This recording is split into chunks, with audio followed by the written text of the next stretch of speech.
안녕하세요. 오늘도 사연 살롱을 찾아주셔서 감사합니다. 제 남편은 가족에게는 한없이 다정한 사람이었어요.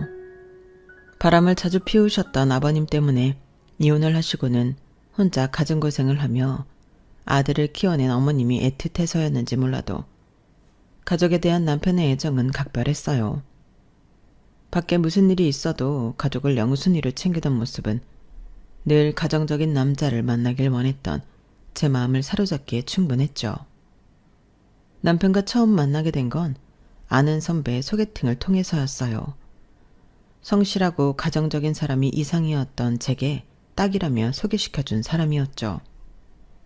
당시 남편은 건설사에 다니는 사람이었고 깔끔한 인상이 마음에 들었어요. 안녕하세요. 저는 미술관에서 큐레이터 일을 하고 있는 김성희입니다. 말씀 많이 들었어요. 선배가 너무 좋은 사람이라고 꼭 소개시켜주고 싶다고 하시던데요. 와, 미술관 쪽 일하시는구나. 저는 평범한 회사원이라 그런지 예술 쪽 일하시는 분들이 너무 멋있어 보여요. 저도 한때 미술 전시 좋아해서 자주 보러 다니던 때가 있었는데 요즘 괜찮은 전시 있으면 추천해주세요. 다음에 같이 가시죠. 첫 만남부터 예의도 바르고 관심사도 비슷한 데다 이야기도 제법 잘 통해서 호감이었지만 헤어지기 전 나눈 깊은 대화 중 딱 한마디가 은근히 마음에 걸리더군요. 가족의 희생에 대해 이야기하던 중이었어요. 저는 가족관계에서 희생은 필수 요소라고 생각을 하거든요. 서로에게 희생을 안 하려고 해도 할 수밖에 없는 가장 가까운 사이이고 사랑하는 만큼 희생할 수 있다고 생각했어요. 그런 제 의견을 말했더니 남편도 격하게 동의하며 이렇게 말하더군요. 우리 엄마는 제가 어렸을 때 이혼을 하고 자식을 책임지기 위해서 작은 분식집을 운영하면서 날 여기까지 키웠어요. 힘든 내색 한 번도 없이요. 제 이상형이 우리 엄마 같은 사람이거든요. 그런데 성희 씨가 우리 엄마랑 좀 닮은 것 같아요. 그 말이 무슨 뜻인지 처음에는 좀 헷갈리더군요. 대화 중에 뜬금없이 닮았다고 했으니 희생을 많이 할 것 같다는 이야기인지 아니면 정말 순수하게 얼굴이 닮았다는 뜻인지요. 평소라면 당연히 전자로 알아들었겠지만 헷갈릴 법도 한 게 제 얼굴을 뚫어져라 보면서 이야기를 했거든요. 게다가 첫 만남부터 그쪽은 희생은 잘할 것 같다고 이야기하는 건 너무 공감 능력이 부족해 보여서 그렇게 이상한 사람은 아닐 거라고 은연중에 믿고 싶었던 것 같아요. 아, 잘 이해가 안 돼서 그런데 그게 무슨 뜻인지 물어봐도 될까요? 그래서 대놓고 물어보니 갑자기 당황하면서 횡설수설 하더군요. 아, 그게 성희 씨가 좀 웃을 때 우리 엄마랑 닮은 것 같아서요. 별다른 뜻은 아니었어요. 아, 그런 거죠. 어머님을 엄청 존경하시는 것 같아서 어떤 분인지 궁금하네요. 그렇게 이야기를 대충 마무리하긴 했지만 뭔가 설명할 수 없는 찜찜함이 마음 한구석에 남더라고요. 그래도 그것만 빼면 정말 재밌는 시간을 보내고 와서 괜히 제가 예민하게 구는 건가 싶어 넘어갔어요.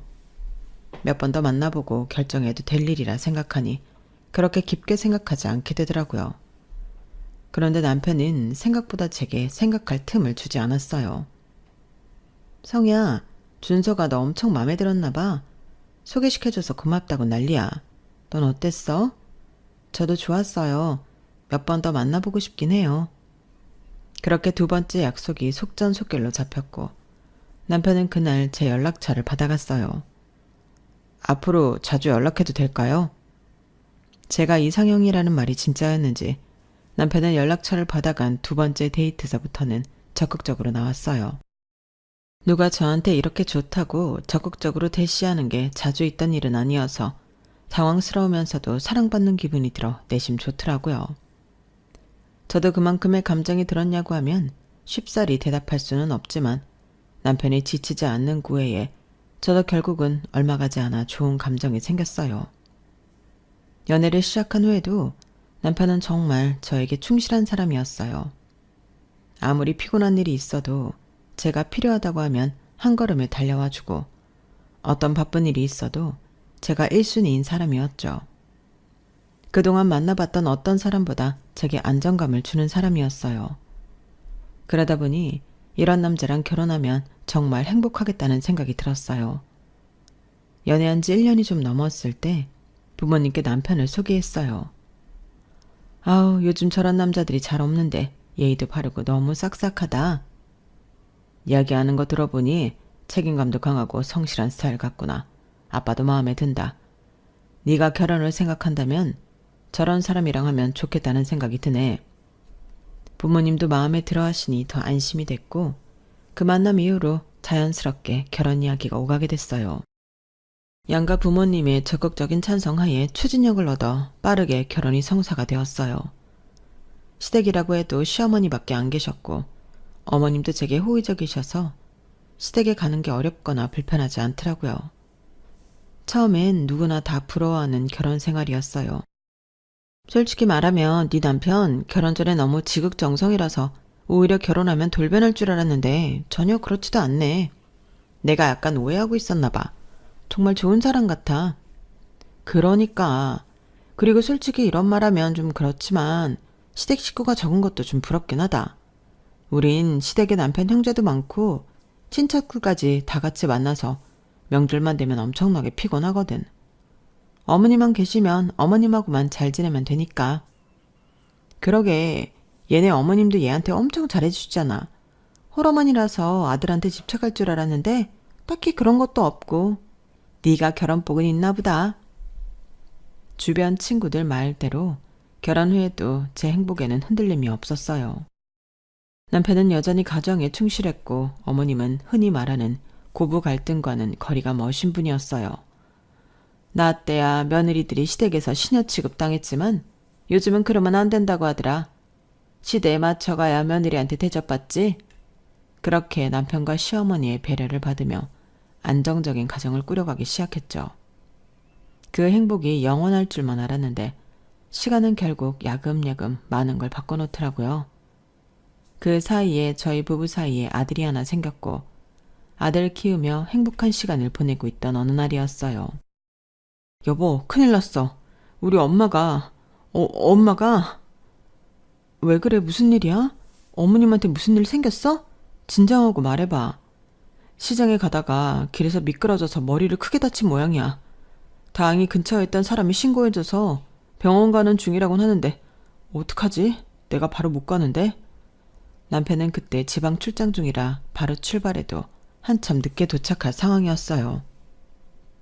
걱정하지 마. 내가 갈게. 괜찮겠어? 애는 어쩌고. 친정에 잠시 맡겨야지. 아이가 많이 어렸을 때라 아이를 데리고 가기엔 무리가 있었어요. 그래서 친정 부모님께 급하게 아이를 맡기고 어머님이 계신 응급실로 향했죠. 검사 결과 출혈이 좀 있어서 피를 빼는 수술을 해야 한다고 하더라고요. 그래서 수술을 하고 당분간은 중환자실에 계셔야 하는 상황이 됐어요. 뒤늦게 도착한 남편은 안절부절하지 못했죠. 우리 엄마 잘못되면 어떡하지? 난 정말 가족이 엄마랑 당신밖에 없는데. 당연히 엄마가 언젠간 돌아가신다는 건 알지만 아직 마음의 준비가 안 된 것 같아. 여기서 더 잃는다고 생각하니까 너무 힘들어. 가뜩이나 요즘 출장도 잦아서 엄마 자주 찾아뵙기 힘들 것 같은데. 자리 비운 새에 엄마가 잘못되기라도 하면 어쩌지? 진정해 여보. 수술 잘 될 거야. 그리고 간호가 필요하면 내가 할 거니까 당신은 아무 걱정하지 마. 당신이? 너무 힘들지 않겠어? 힘들어도 어머님인데 당연히 내가 해야지. 당신은 일해야 하고. 나는 지금 아이만 보고 있으니까 내가 하는 게 맞지. 그래도 아이 보는 것도 힘들잖아. 일하는 것만큼. 어머님 회복하실 때까지 친정 부모님이 돌봐주시기로 이야기했으니까 그것도 걱정하지 마. 정말? 죄송해서 어떡해. 너무 감사하다. 가족 일인데 서로 돕는 거지. 어머님 건강 회복하시는 게 우선이잖아.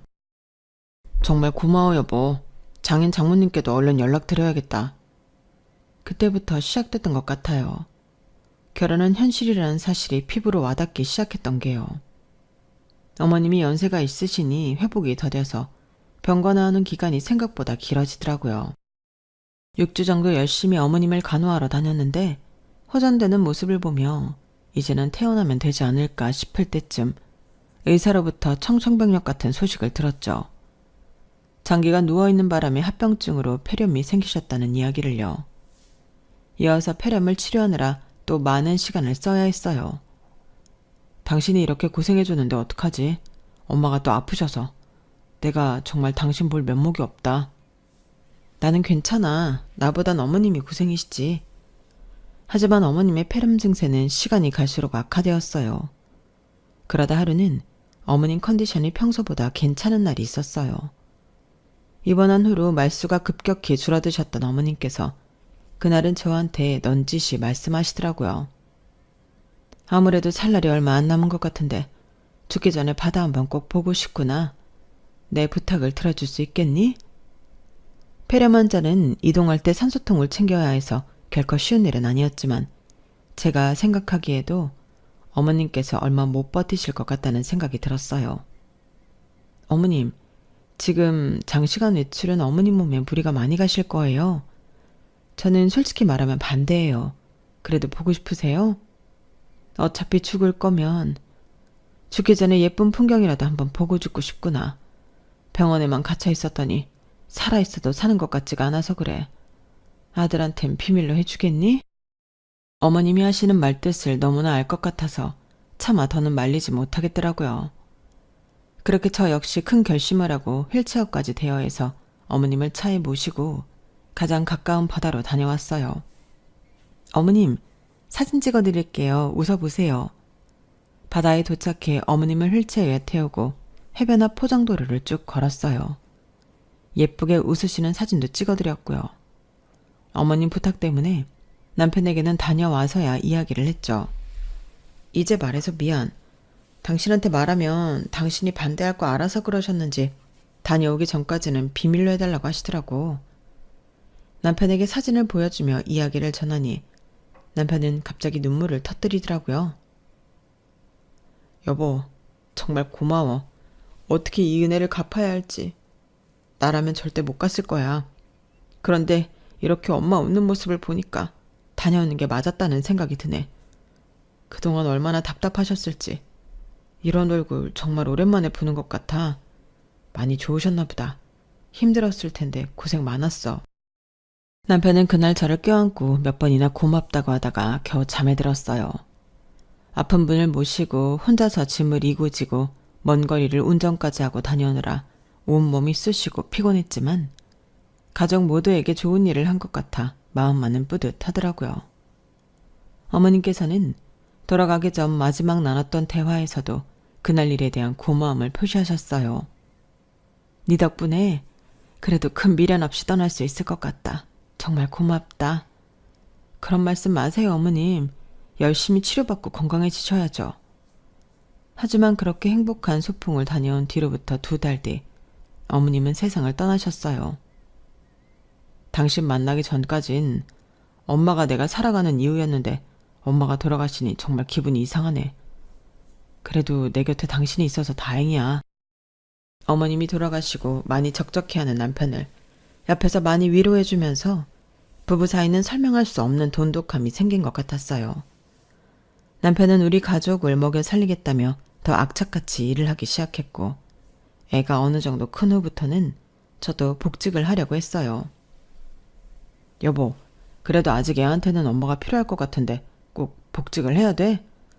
아유, 크리에이터들 복직하기도 힘든데 나는 그래도 엄마가 미술관을 운영하시니까 복직할 수 있는 거잖아. 감사하게 생각하고 얼른 더 늦기 전에 복직해야지. 그냥 나중에 장모님한테 미술관 물려받아서 운영하면 그만 아냐? 그때쯤엔 애도 다 컸을 테고. 너무 당연하다는 듯 부모님께서 제게 미술관을 물려줄 거라고 생각하는 남편의 말에 살짝 황당하더군요. 뭐 그거야 물려주시면 다행인데 아닐 수도 있지. 언니도 있는데 나한테 바로 물려주실지. 에이, 처형이 무슨 미술관 운영이야. 화가인데 그런 거에 관심이 있겠어? 화가니까 더 관심이 있겠지. 작품에 대한 애정도가 다를 텐데. 그래도 전시 기획 쪽 일은 하나도 모르잖아. 물려주신다면 당신한테 물려주실 것 같은데? 그럼 좋겠지만 너무 기대 안 하는 게 좋아. 엄마랑 그런 쪽으로 상의해 본 적도 없으니까 나도 욕심내본 적 없고. 그냥 부모님 뜻을 따를 거야. 제 대답에 남편은 얼핏 실망한 듯한 기색을 내비쳤어요. 그래도 곧바로 아무렇지 않은 척 넘어가서 제가 느꼈던 불안감은 착각이라고 생각하고 잊어버렸죠. 그런데 그 불안감이 현실이 된 건 친정의 위기가 찾아왔을 때부터였어요. 엄마가 집을 비우신 날 아빠께서 혼자 떡을 안주 삼아 반주를 하시다가 기도가 막혀 너무 갑작스럽게 돌아가시게 됐어요. 이럴 줄 알았으면 그날 약속을 잡는 게 아니었는데 옆에 내가 있었다면 너희 아버지도 살았을 텐데. 엄마, 그런 말씀 마세요. 누구 잘못도 아니에요. 그냥 일어나선 안 될 일이 일어났을 뿐이에요. 엄마께선 당신 탓이라고 생각하셨는지 울다 지쳐 쓰러지셨고 저와 언니도 미처 예상치 못한 이별에 큰 충격을 받았죠. 장례식은 정신없이 빠르게 치러졌고 남편과 형부도 장례식을 지켰어요. 그런데 이틀째 되는 날 밤부터 남편이 묘하게 심기가 불편하고 불안해하는 것 같은 느낌을 받기 시작했어요. 왜 그래? 뭐가? 왜 이렇게 불안해 보여? 그게 사실은 회사에 잠깐 가봐야 할 것 같은데. 뭐? 지금? 어차피 직원들 다 퇴근한 시간 아니야? 그렇긴 한데 지금 좀 중요한 시기거든. 내가 갑작스럽게 빠져버려서 아마 팀원들한테 피해가 많을 거라. 팀장님이 올 수 있으면 잠깐 들리라고 하네. 아니, 아무리 그래도 사람이 상을 당했는데 회사를 오래? 진짜 오 팀장님 그렇게 안 봤는데 좀 너무하신 거 아니야? 울컥하는 마음에 언성이 높아지니 남편이 더 어쩔 줄 몰라 했어요. 그래도 다른 문상은 와줬잖아. 지금 정말 바쁜 시기라서 그래. 나도 참 이런 말 하는 게 싫은데 잠깐 다녀와도 될까? 되겠니? 당신 여기서 자리 비운다고 하면 내가 뭐가 돼? 가족한테 뭐라 말하고. 그래, 역시 무리겠지. 알겠어. 남편은 민망해하고는 분위기가 불편했는지 화장실을 다녀온다고 하고 잠시 자리를 비웠어요. 그런데 남편이 있던 자리에 남편의 핸드폰이 울리더라고요. 화면이 켜지면서 문자 내용이 얼핏 보였는데 팀장님에게서 온 문자였어요. 걱정하지 말고 와이프 앞에 잘 있어주고 와. 어렵고 힘들 때일수록 가족 곁을 지켜야지. 일은 우리가 알아서 할 테니까 신경 쓰지 말고. 그 문자를 보니 갑자기 심장이 덜컥 내려앉는 기분이더군요. 남편이 저에게 한 이야기와는 정반대인 내용이었어요. 그럼 장례식장을 나가기 위해 거짓말을 했다는 건데 도저히 믿기지가 않았어요. 그걸 한번 의식하고 난 뒤여서 그런지 그동안 정신없어서 눈치채지 못했던 남편의 미묘한 태도 변화가 느껴지기 시작했어요. 아버지가 돌아가셨다는 소식에 남편은 놀라긴 했지만 시어머니가 돌아가셨을 때 진심으로 슬퍼하며 남편을 위로해줬던 저와는 확연히 차이가 나더라고요. 표정부터 건조했고 슬픔이 아니라 해야 할 일을 하러 온 사람처럼 굴었어요. 그게 못내 서운하더라고요. 여보, 당신은 아무렇지도 않아? 뭐가? 우리 아빠 돌아가신 거 나만 슬픈가 해서. 그래도 당신도 아빠 살아계실 때 같이 술도 마시고 잘 지냈었잖아. 무슨 소리야. 나도 당연히 슬프지. 일 때문에 정신없을 때 돌아가셔서 얼떨떨해서 그런 거야. 그렇게 느꼈다면 미안. 아니야. 그냥 나는 어머님 돌아가셨을 때 내가 느꼈던 감정이랑 당신이 느끼는 건 차이가 좀 있는 것 같아서 그게 좀 서운한가 봐. 그거야 당연히 다를 수밖에 없지. 당신은 우리 엄마 돌아가시기 전까지 보살펴줬으니까 그동안 정도 더 많이 들었을 거고 임종도 지켜봤잖아. 아무래도 난 장인어른을 당신처럼 가까이에서 돌봐드린 것도 아니고 너무 갑작스럽게 돌아가셨으니까 솔직히 아직도 실감이 안 나. 당신만큼 정 붙일 충분한 시간도 없었고. 그래서 그런 거야. 오해하지 마. 정 붙일 시간이 없었다고 말하는 것에서 묘하게 친정 아빠에 대해 정이 없었다는 것처럼 들려서 기분이 좀 상하더군요. 그래도 지금은 아빠가 돌아가신 지 얼마 안 돼요. 제가 예민한 상태라 무슨 말을 해도 자꾸 그렇게 받아들여지는 것 같아서 굳이 하나하나 캐묻지 않기로 했어요. 아빠가 돌아가시고 나서는 집에 혼자 남은 엄마가 너무 걱정되고 신경 쓰이더라고요. 언니, 우리 엄마 이사시키는 게 어떨까? 아빠랑 같이 지내던 집에 엄마 혼자 남아있으면 너무 외롭고 쓸쓸할 것 같아. 그치? 안 그래도 엄마 많이 우울해하시는데 그러는 게 좋겠다. 언니와 그렇게 이야기를 나누고 각자 남편들에게도 의견을 물어보기로 했어요. 그런데 가족 일이라 적극적으로 나서줄 줄 알았던 남편이 심드렁하더군요. 그래? 그거 좋은 생각이네. 그치? 집은 어디로 하는 게 좋을까? 미술관에서 너무 멀지 않은 곳 중에서. 글쎄, 그건 처형이랑 둘이 알아서 할 문제지 장모님 거처를 내가 정할 수는 없는 거니까. 거처를 정해달라는 게 아니라 의견을 내달라는 거야. 당신이 나랑 언니보단 이런 데 빠삭할 거 아니야. 아유, 사람 사는 동네가 다 거기서 거기지 뭐. 장모님 재산도 꽤 있으신데 이왕이면 좋은 동네에서 살면 제일 좋지. 그런 건 당신 집안 문제니까 처형이랑 잘 상의해봐.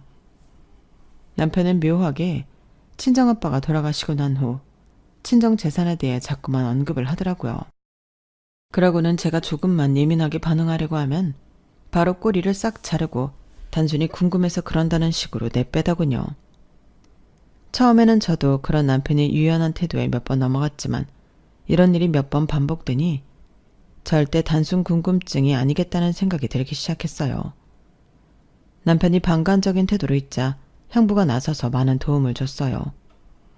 형부가 아는 분 중에 부동산을 하시는 분이 있다고 하더라고요. 엄마께서 그동안 모아온 미술품들을 드리기에도 괜찮을 만큼 넓고 쾌적하면서도 여자 혼자 살기 괜찮은 분위기로 인테리어 된 아파트를 구했어요. 형부의 적극적인 도움을 통해 아빠와 함께 살다 집은 팔고 이사를 가셨죠. 형부, 정말 감사해요. 덕분에 너무 괜찮은 매물을 구했네요. 감사는 무슨, 어머님 많이 힘드실 텐데 집이라도 좋은 곳에서 지내셔야지. 그렇게 형부 도움을 받고 나니 남일처럼 나몰라라 하고 있는 남편이 내심 괘씸해지더군요. 뭐라도 듣고 느끼는 바가 있었으면 해서 형부가 도움 준 이야기를 했더니 남편은 뜬금없이 이상한 소리나 해댔어요. 뭐 감사하긴 하네.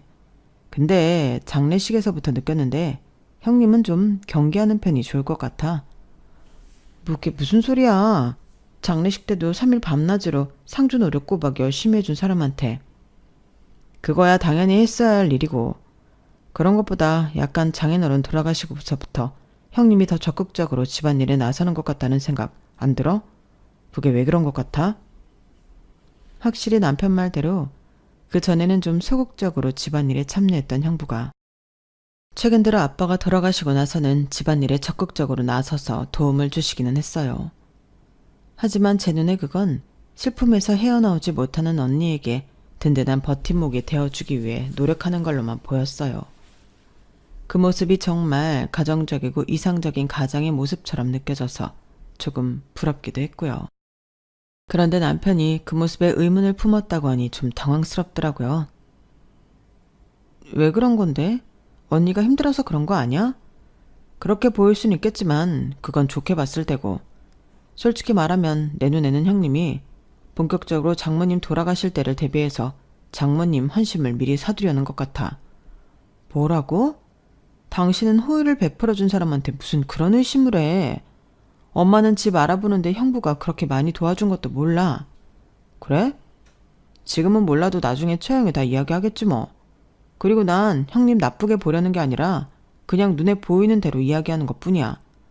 난 그냥 당신이 너무 바보같이 있다가 당하지만 않았으면 좋겠어서 미리 이야기하는 거야. 당신은 미술관도 그렇고 뭐 하나 집에서 욕심내는 게 없잖아. 그런데 형님은 달라. 이렇게 안일하게 좋은 눈으로만 사람을 보고 있으면 방심하는 사이에 장모님 재산 다 저 집에 뺏길 수도 있어. 내가 그런 집 한두 집안 본 게 아니라니까? 참나. 아무리 그래도 의심할 게 따로 있지. 당신 그러는 거 아니야. 벌 받아. 그때 진작에 알아봤어야 하는 건데 그때만 해도 팔이 안으로 잔뜩 굽어있어서 듣다 보니 또 남편 말이 그럴듯하게 들리기 시작하더라고요. 남편의 반복된 의심에 사람 일 혹시 모르는 것 맞으니 형부를 너무 좋게만 보지 말아야겠다는 생각까지 하게 됐어요. 그런데 웬걸? 시간이 지나면 지날수록 형부는 언니와 친정의 일이라면 발벗고 나서는 모습이 그런 불순한 목적을 가지고 의도적으로 하는 건 아닌 것 같다는 생각이 들더라고요. 그에 비해 남편의 시어머니가 아플 때와는 달리 친정 일이라면 시큰둥하고 별 반응도 없었죠. 그러다 결국 올게 왔죠. 엄마께서 아빠가 돌아가시고 스트레스를 많이 받으셨는지 몸에 이런저런 이상 반응이 생겨 건강검진을 받다가 암 진단을 받게 되셨어요. 갑자기 엄마까지 암에 걸리게 되니 가족 모두 근심에 빠졌고 막막하더라고요. 여보, 엄마께서 위암이시래. 주변에 위암 걸리셨던 어른들이 생각해보면 정말 치료기간도 길어서 많이 힘들어하시던데 치료비도 많이 나갈 테고. 치료비는 어차피 장모님 재산에서 나갈 돈 아냐? 그건 걱정할 건 없지. 치료비는 그 다음 문제였고 엄마는 괜찮으신지 먼저 물어볼 줄 알았어요. 그런데 남편은 그 앞의 말들은 듣기는 한 건지 치료비 이야기부터 덜컥하더군요. 치료비를 우리가 해드리자는 것도 아니고 엄마 치료비는 엄마 재산에서 나가는 것 아니냐는 냉정하게 선을 긋는 말을요. 그 말이 얼마나 날카로운 칼날처럼 마음을 쑤시던지 순간 할 말을 잃을 정도로 충격을 받았어요. 여보, 엄마가 아프시대. 우리 엄마는 돈도 없는데 우리가 치료비를 보태야 할 것 같은데 괜찮을까? 시어머니가 아플 땐 바로 우리가 치료비를 내자고 하던 남편이 친정 엄마가 아프니 바로 선을 긋는 모습은 있던 정도 싹 떨어지더군요. 그동안 아픈 시어머니를 지극정성으로 병간호하고 마지막 부탁까지 들어드린 제가 순식간에 바보가 된 기분이었어요. 그땐 그렇게 고맙다고 은혜를 잊지 않겠다고 해놓고 이제와 없던 일이냐 입을 싹 닦는 게 어찌나 괘씸하던지요. 쌓였던 감정이 터져 결국 그날은 남편과 대판 싸울 수밖에 없었어요. 당신은 내가 어머님한테 해드린 건 싹 다 잊었어? 어떻게 우리 엄마 아플 때는 나 몰라라 그렇게 말해? 내가 뭘 나 몰라라 말했다는 거야. 아니, 우리 엄마는 나밖에 없었고 재산도 없었잖아. 장모님은 우리 엄마랑은 처지가 많이 다르시니까 그렇지. 장인어른이 남기고 가신 재산도 있고 장모님도 재산이 좀 있으시잖아. 자식들한테 치료비를 손벌릴 정도는 아니신 것 같아서 한 소리야. 당신 장인어른 돌아가시고 유난히 날카로워진 거 알아?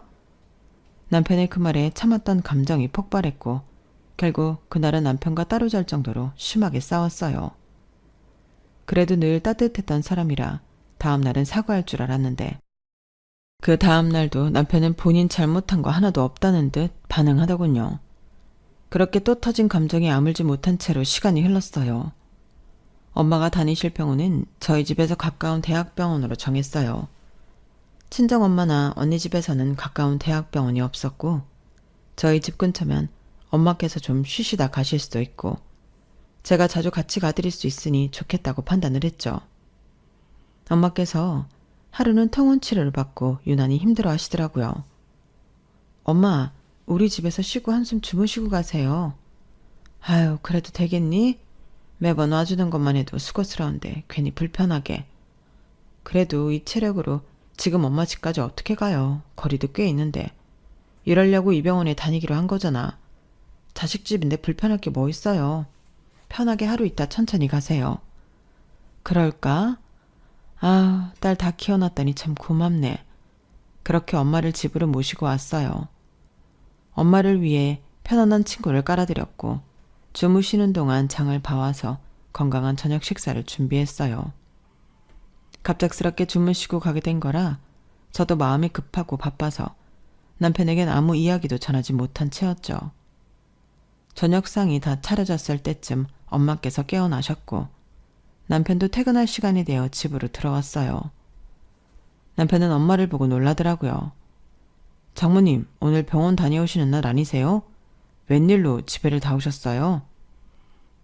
오늘따라 너무 힘들어하셔서 내가 모셔왔어. 점점 치료하는데도 체력이 부처하셔서 걱정이 되네. 아, 그래 잘했네. 그럼 같이 저녁하시죠. 저녁을 상다리 부러져라 차린 건 정작 저인데 남편은 무슨 대단한 선심이라도 쓰는 듯이 의자를 꺼내더라고요. 그 모습에 아주 짧은 정적이 흘렀고 저도 어이가 없었지만 내가 너무 예민한 건가? 라는 생각이 넘어갔어요. 굳이 이걸 딴지 걸어서 분위기 망치고 싶지도 않았고요. 저녁 식사하는 내내 평소와는 달리 남편은 한마디도 안 하더군요. 여보, 왜 이렇게 말이 없어? 엄마도 오셨는데 분위기가 좀 그렇잖아. 말하기 힘들면 대답이라도 좀 해. 아, 오늘 회사 일이 좀 피곤했어서 그래. 장모님, 절대 장모님 오셔서 불편해서 그런 거 아니니까 오해하지 마세요. 아유, 세상 천지 장모가 편한 사이가 어디 있겠어. 내가 집에 와 있던 것도 몰랐던 모양인데 불편한 것도 이해는 되지. 엄마, 이 사람이 뭐가 엄마가 불편해. 엄마가 잘해줬으면 잘해줬지 뭘 한다고. 어색한 분위기를 애써 가라앉히고 식사를 마쳤어요. 뒷정리는 남편이 하겠다기에 남편에게 맡기고 엄마께 따뜻한 물을 내어드렸는데 엄마께서 제 손을 잡으며 이렇게 말씀하시더라고요. 오늘 저녁은 잘 먹었다. 조금 앉아있다가 가보마. 네? 엄마 하루 주무시고 가기로 하셨잖아요. 시간도 너무 늦었어요. 아무래도 윤서방이 내가 말도 없이 찾아온 게 불편한 모양인데 얼른 가보는 게 좋겠다. 괜히 여기 있다가 너희 부부싸움 나게 할 생각은 없어. 나도 내 집이 더 편한데 빨리 가면 좋지. 엄마도 참 서운하게 그냥 있으래도요. 내일 제가 모셔다 드릴게요. 가시겠다는 엄마 겨우 붙잡고 마음이 심란했어요. 엄마가 계시는 게 싫다는 티를 팍팍 내는 남편에게 안 그래도 화가 나 있었는데 그걸 엄마까지 느끼셨다니 더 속이 울렁거리더라고요. 엄마께서 또 가신다고 하기 전에 폭신한 침구를 깔아드리려고 준비하고 있었는데 뒷정리를 마치고 온 남편이 그러더군요. 뭐 하는 거야?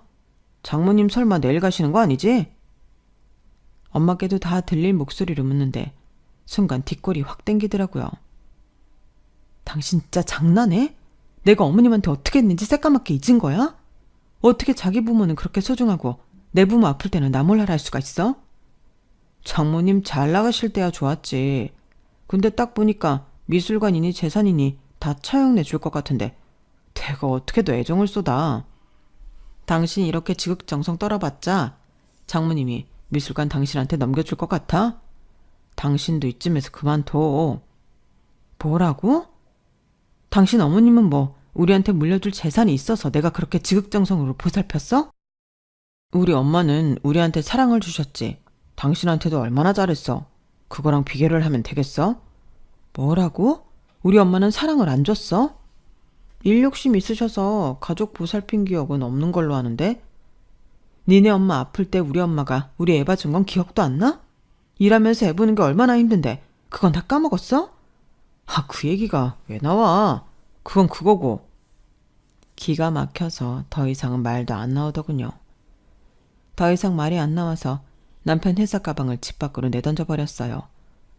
여기 우리 엄마가 해준 집이야. 나갈 거면 당신이 나가. 당신 진짜 미쳤어? 남편이 가방을 주우러 나간 사이 현관문 걸쇠를 잠가버렸어요. 남편은 안에 엄마가 있으니 더 큰 소란은 피우지 못하고 가방을 챙겨서 가버리더라고요. 무슨 일이냐? 니네 싸웠어? 아니요, 바쁜 일이 있어서 또 나가봐야 한대요. 큰 소리에 방에서 나온 엄마는 대충 둘러댔고 그제서야 결심을 했어요. 이런 사람과는 더 이상 같이 살 수 없다는 걸요. 가족에게 유달리 애틋하고 잘하는 사람이길래 내 가족이 되면 저와 제 가족도 당연히 이외는 아닐 줄 알았어요. 그런데 웬걸? 어떻게 자기 키워준 부모만 그렇게 애틋할 수 있었을까요? 다음날 엄마를 잘 모셔다 드리고 그날부터 남편과의 이별을 준비했어요. 남편이 그동안 제게 해왔던 친정 재산 관련 발언들을 전부 수집했고 그동안 시어머니 병간호에 제가 얼마나 최선을 다했는지에 대한 것도 수집했어요. 남편이 순순히 이혼해주지 않을 경우를 대비한 거였죠. 당신이 나랑 이혼 안 해주면 당신 회사에 이거 다 터뜨릴 거야. 그냥 좋은 말로 할 때 좋게 헤어지자. 나 당신한테 정이 있는 대로 다 떨어져서 더 이상은 같이 못 살겠어. 내가 대체 뭘 했다고 그래. 당신도 진짜 이해가 안 된다.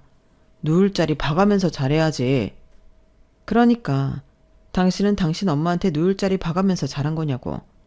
그럼 그동안 나한테 잘했던 것도 누울 자리 봐가면서 잘한 거야? 그러니까 당신이랑 장모님이랑 같냐고. 우리 엄마랑 당신은 내 가족이잖아. 남편은 마지막까지도 본인 잘못이 뭔지 모르더라고요. 같이 살면서 정말 10가지 중 9가지가 잘 맞고 좋았던 남편이었지만 이 한 가지 때문에 이별을 하게 될 줄은 몰랐어요. 하지만 이 한 가지가 가정적인 남자를 원했던 저에겐 너무나 치명적이었죠. 남편과는 합의 끝에 소송까지 가지 않고 이혼했고 나름대로 깔끔하게 헤어졌어요. 남편과 이혼하니 엄마를 아예 집에 모시고 병관을 편하게 할 수 있어 오히려 좋다는 생각이 들더라고요. 병세가 악화되고 나서 엄마께서 저를 부르셨어요. 내가 너한테는 특히나 미안한 게 많다. 괜히 나 때문에 이혼한 거 아닌가 싶기도 하고. 엄마, 그게 무슨 말씀이세요? 그 결정 내리는데 엄마는 아무런 관여도 안 되었어요. 걱정 마세요. 그래서 말인데 미술관은 너한테 물려주고 싶구나.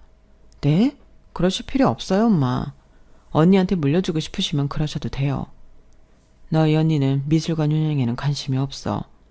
실질적으로 운영을 해본 경험도 능력도 없고 네가 맡아준다면 안심할 수 있지. 감사합니다. 저 정말 잘할 수 있어요. 제가 잘해볼게요. 엄마가 돌아가시고 나서 유언대로 미술관은 제가 맡아서 운영하게 되었어요. 그런데 그게 어떻게 남편 귀에 들어가게 되었는지 전 남편에게 연락이 오더라고요. 여보, 미술관 당신이 받게 되었다면서? 너무 축하해. 고마워. 근데 이제 여보라는 호칭은 좀 뗐으면 좋겠네. 이제 그렇게 부를 사이 아니잖아. 내가 그동안 당신 꿈 얼마나 응원해왔는지 알잖아. 그래서 축하해주려고 전화한 거야. 너무 매몰차게 굴지 말아줘. 그래, 축하 다 했음 끊어도 될까? 정민이는 잘 지내지? 요즘 들어 가족 생각이 너무 많이 나네. 우리 그날 일만 아니었어도 아직까지 행복하게 잘 지냈을 텐데. 우리가 헤어진 게 그날 일 때문이라는 거야? 뭐 우리 엄마 때문이라고? 당신 나 열받게 하라고 연락했어? 우린 엄마 때문에 헤어진 게 아니라 당신의 그 이기적인 성품 때문에 헤어진 거야. 당신이랑 그렇게 헤어졌어도 나 시어머니한테 지극정성으로 관여해드렸던 거 한 번도 후회한 적 없어. 근데 지금 좀 후회되려고 한다. 괜히 잘 살고 있던 사람 긁어서 옛날 일까지 후회하게 하지 말고 좀 깔끔하게 서로 없었던 사람처럼 살자. 어? 정민이가 있는데 어떻게 그래. 나한테 한 번만 더 기회 주면 안 될까? 당신이 이렇게 꿈을 이룬 날 내가 곁에 있어야 하는데. 그렇지 않다는 사실이 날 너무 괴롭게 해서 그래. 웃기지 마. 그냥 이제 내가 누울 자리가 생겨서 연락한 거겠지. 옛날엔 당신의 그런 달콤한 말에 속았지만 이젠 아니야. 나한테 당신 누울 자리는 요만큼도 없으니까 이제 좀 다른 누울 자리 알아보러 가. 여보 잠깐만. 여보 나 한 번만 만나줘. 그럼 내가 다 설명할게. 어? 보란듯이 속 시원하게 전화를 끊어버렸어요. 그런데 뭔가 그동안 느껴본 적 없던 후련함이 느껴지더라고요. 남편이 얼마나 후회하고 있는지 목소리에서 미련이 뚝뚝 느껴져서 그제서야 제 복수가 완성된 느낌이었어요. 살다 보면 당연히 누구나 자기 가족이 제일 소중하겠죠. 그런데 그 차이가 얼마나 깊은 상처가 되고 외로운 감정이 되는지 그 사람은 평생 모르고 살 거예요. 그동안은 이런저런 이유로 그 사람을 붙잡고 살았지만 이제는 그러지 않으려고 해요. 가족이란 누군가를 배제하는 게 아니라 함께 지켜낼 때 더 단단해지는 거니까요. 앞으로는 누군가의 무게추에 흔들리지 않고 제가 세운 절 위에서 내 소중한 사람들을 공평하게 사랑하며 살아가고 싶어요. 제 이야기는 여기까지입니다. 소중한 가족들과 항상 건강하시고 행복하세요. 여러분, 사연 댓글에 응원과 현명한 조언 부탁드려요. 좋아요와 구독은 저에게 큰 힘이 됩니다. 오늘도 좋은 일 가득하세요.